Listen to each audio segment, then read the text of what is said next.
Саламатсыздарбы?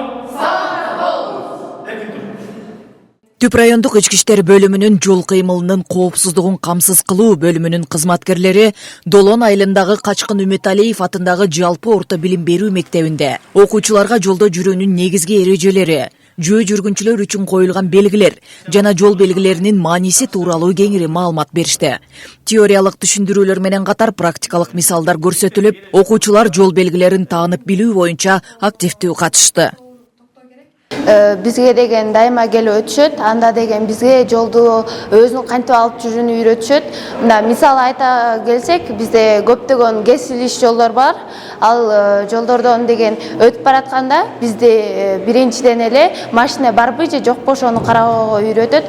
Биринчи солду жана оңду карайбыз. Андан кийин жолдон өтөбүз. Эгерде биздин жаныбызда кичинекей класстар болуп калса же кичинекей бөөктөрүбүз болуп калса, аларга дагы биз үйрөтөбүз кандай өтүш керек экендигин. Кызматкерлер жол белгилерин так жана туура билүү коопсуз жашоонун негизи экенин баса белгилешип, окуучуларды ар дайым сак болууга, жол эрежелерин так сактоого чакырышты. Өз кезегинде мектеп окуучулары да суроолорун берип, алган билимдери алардын күнүмдүк жашоосунда маанилүү экенин билдиришти.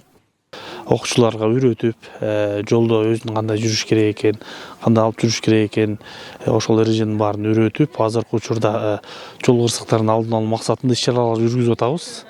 Андан сырткары жыл сайын мектеп окуучулары арасында милициянын жаш жардамчысы деген сынак өтүп турат. Ар бир мектепте бирден команда чыгат. Ал боюнча ошо аларга жол эрежесин үйрөтүп, ал команда болсо мектепке өз мектебине барган учурда өзүнүн мектебинин окуучуларына жолдо жүрүү эрежелерин кандай сакташ керек экен, кандай жүрүш керек экен, ошол боюнча кененирээк сабак өткөнгө жардамдашышат биз жаш жардамчылар.